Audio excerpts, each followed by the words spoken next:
انت عندك كنز في دولابك ما تعرفيش عنه اي حاجه خالص، ما اكتشفتيهوش قبل كده، وده اللي انا هقول لك عليه النهارده. حاجتين انا متاكده ان انت عندك منهم في الدولاب. في يوم من الايام رحت خان الخليلي، شفت دريس احمر لطيف قوي عجبني جدا. اوكي، الدريس كان شكله ايه؟ هو كان يعني بحمالات كده وجاي بالشكل ده، وبعد كده ايه طويل بقى ماكسي. خلاص لبسته مره اتنين مفيش مشكله، بس دايما كنت بتضايق من الجزء ده لانه كان ضيق قوي، ما كانش مقاسه مظبوط، وفي نفس الوقت كمان كان شكله يعني لو ما اقدرش البس تحتيه توب لانه شكله مش حلو، ولو غطيته من فوق طب هو ايه لازمته كده؟ الدرس مش باين هو ايه.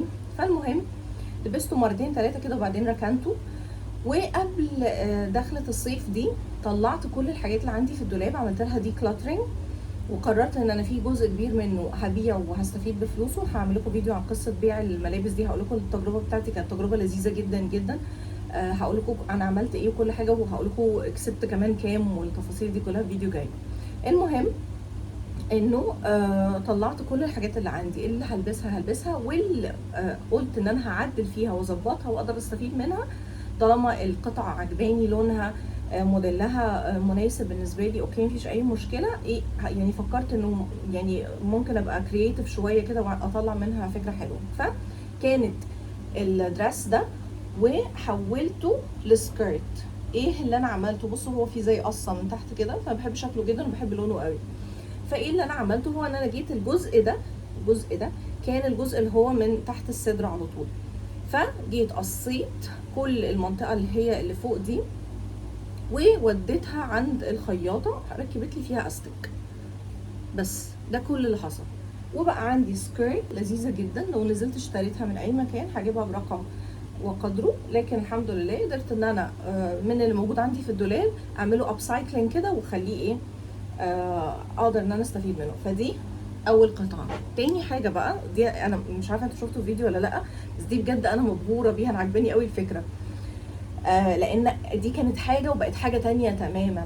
انا بعشق اللون ده، انا بحب البابل جام بينك ده جدا جدا. اوكي، فكان صعب عليا قوي ان انا افرط فيها، فقعدت فكرت لها كده في فكره ولقيت فعلا جبت الاشارب تنيته بالنص وقمت قصه من النص اللي انا تنيته ده، فبقى عندي قطعتين كل قطعه لوحدها. فبرضو رحت للخياطه خليتها تركب لي استك من هنا، وخليتها تقفل لي الجنب ده وتقفل لي الجنب ده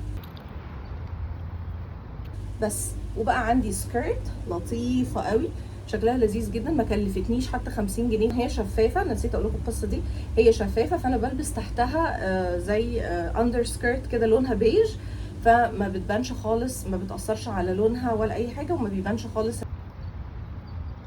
انه ايه ان فيش ان يعني انها شفافه او كده. فعرفت ان انا استفيد منها، وانا متاكده ان انت في دولابك عندك اشارب لو عريض شويه تقدري ان انت تحوليه بالشكل ده وهيطلع تحفه وحلو قوي.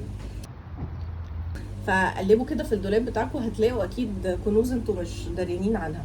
دي بقى برضو كانت دراس هتشوفوه بقى برضو كمان في فيديو دلوقتي. الدراس ده كان عبارة عن قطعة قماش جبتها من العتبة في هولز من الهولز يعني الموجودة على الشانل. مش عارفة انا عملتها برايفت ولا لا بصراحة، بس anyway كنت نزلت العتبة واشتريت 2 متر من القماش ده. كان القماش نفسه الالوان بتاعته عجبتني قوي، انها صيفي وجميلة وكده، وركنته ما استخدمتوش. وبعدين وانا بعمل دي كلاترينج لقيت القماشه دي، فقلت ايه ده انا نسيتها خالص، دي انا عايزه اعملها للصيف. وفعلا جبت القماشه هي 2 متر، تنيتها عرض عرضين طبعا، تنيتها وخليتها وقصيت لها كده، طلعت باترونات من على بنترست، الموضوع سهل جدا وعبيط قوي. طبقت القماشه كده وقصيت الرقبه بالمقص يعني الجزء ده مش عارفه اسمه ايه، خليتها برضو تقفل لي الجناب وتفنش لي الرقبه والطرف وكده، انها تسرفله وتتنيه.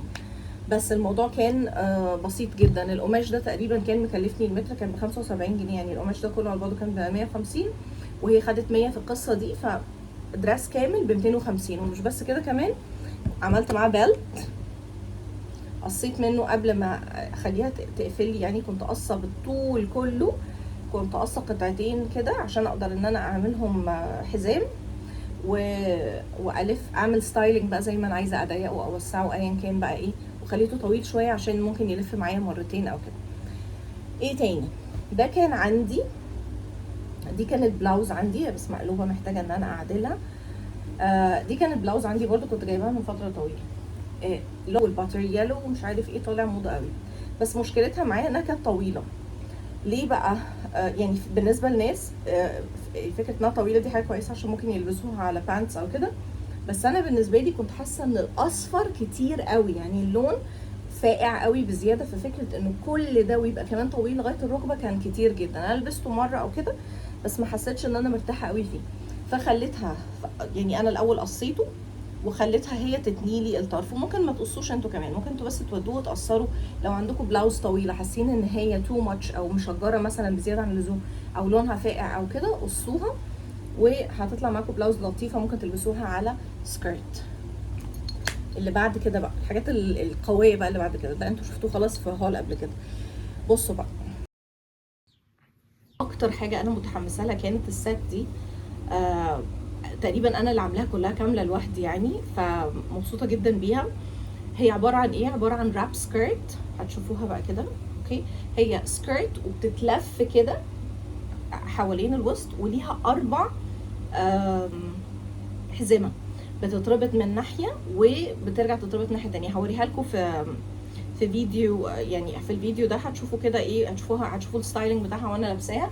دي كانت السكيرت، وعملت معاها كمان ماتشنج كيمونو، فبقى سات كامل على بعضه بقى الاثنين مع بعض، ومبسوطه جدا بيهم. بس للاسف انا عشان كنت مستعجله ووديت لها الحاجات لاست مينت وكده، يعني الوقت اللي كان مناسب ليا ان انا اودي لها الحاجه كان وقت ضيق قوي،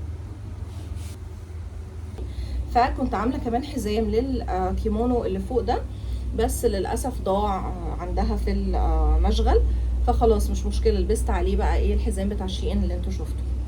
فالسات دي بالنسبه لي برضو ايه، كانت صفقه. نفس فكره الراب سكيرت دي عملت كمان القطعه دي برضو، دي سكيرت هتشوفوها كمان وانا لابساها بنفس الفكره. وعايزه اقول لكم انهم طالعين موضه جدا الراب سكيرتس دي، وكونفينينت جدا، وهم كمان شيفون، فبلبس تحتهم نفس الاندر سكيرت البيج اللي بلبسها للبينك. فاي حاجه، اي قطعه شيفون عندكم يعني ناسيينها، او حتى لو فكرتوا ان انتوا تنزلوا العتبه تشتروا شيفون او كده، شيفون سعره مش غالي خالص، وفي منه برينتس كتيره حلوه قوي مناسبه جدا للصيف. ولو عايزين حتى ساده ممكن تجيبوا، مفيش اي مشكله. بس الفكره دي عموما فكره خطيره حلوه قوي، فكره انه السكيرت بتتلف حوالين الوسط وتتربط، بتدي شكل لطيف قوي.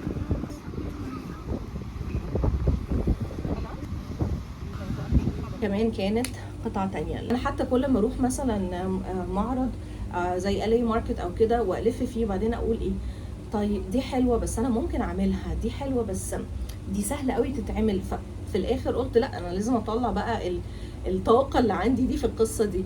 انا لسه دلوقتي حالا مكتشفه ان انا ممكن البس التوب على السكيرت دي، لان هي فيها نفس الجراي ده.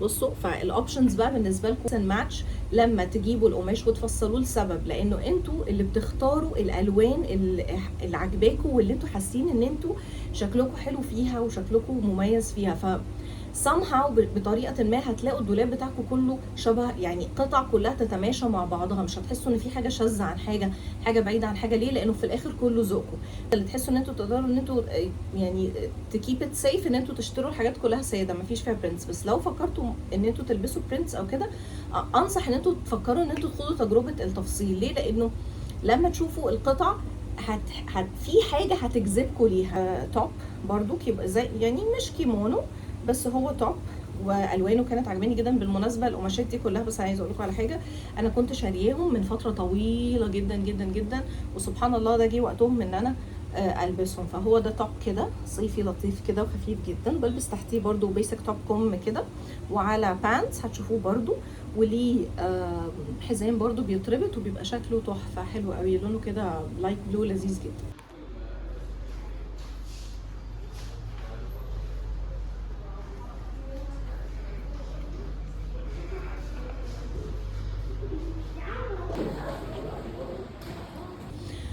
وبس كده تقريبا بقى عندي.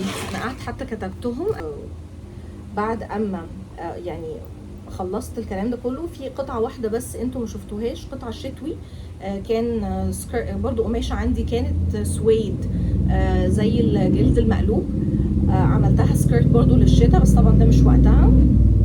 عدي يلا بسرعه. وطلعت في الاخر بقى عملت 9 قطع كاملين، قعدت كتبتهم حتى عشان ابقى عارفه انا عملت ايه. عملت 9 قطع كاملين، خدت في ال9 قطع دول تقريبا 800 جنيه. انا حسيت انه اوفر برايسد شويه، حسيت ان هي استغلتني شويه وكده، وما كانش عندي وقت ان انا ادور على حد تاني والسفر والكلام ده. بس انا عارفه ان انتوا اشطر مني، هتلاقوا حد يعني يعمل لكم القصه دي اقل بكتير. وفي الاخر طلعت ب9 قطع تقريبا يعني كلهم مختلفين، اول مره البسهم. وعملت يعني زي كبسول ووردروب كده صغنون للصيف، وبصراحه مبسوطه بيه جدا جدا جدا. فكره انه انا كان عندي حاجه يعني مركونه ما بعرفش استخدمها، سواء هي قطعه قماش او حاجه مثلا في مشكله فيها وانا عدلت فيها، فده بالنسبه لي بصراحه انجاز خطير. يعني مبسوطه جدا ان انا قدرت ان انا اعمل كده. قولوا لي بقى رايكم في الكومنتس، وقولوا لي عندكم ايه مثلا، وتناقشوا معايا كده. انا ممكن اديكم افكار، والله عندي افكار كتير. فقولوا لي كده مثلا ايه اللي موجود عندكم ممكن ان احنا نعدله ونظبطه ونعمل بيه حاجه او كده. وبالنسبه للانستجرام، انا الانستجرام بتاعي مقفول، بس انا باكسبت يعني ريكويستس معينه سوري، باكسبت ريكويستس يعني لو بتبعتوا لي او كده، عرفوني بس على اليوتيوب ان انتوا بعتوا لي وانا هعمل لكم اكسبت. وهقول لكم برضو ليه انا قفلت الاكونت، لو هو كان في فتره طويله قوي كده كان مفتوح، بس هعرفكم يعني انا ليه قفلته. وبس كده، ده كان الفيديو بتاع النهارده. هعمل لكم بقى الفيديو بتاع ايه كمان اللي انا قلت لكم عليه، كانت حاجه كده لطيفه قوي مش فاكره ايه هي، بس anyway هفتكر دلوقتي وارجع للنوت بوك وهعرف. وعايزه اعمل لكم الهول بتاع اسكندريه كمان، جبت منه حاجات تحفه. اسكندريه دي يا جماعه انا عايزه اتخانق مع بنات اسكندريه عشان مش بيقولوا لنا على الحاجات الفظيعه الحلوه اللي عندهم، بجد مكتمين كده وعاملين جيت كيبنج. وبصراحه يعني ايه، انتوا طلعتوا نصكم على فكره، زعلانه منكم قوي. وبس كده، اشوفكم في فيديو جاي.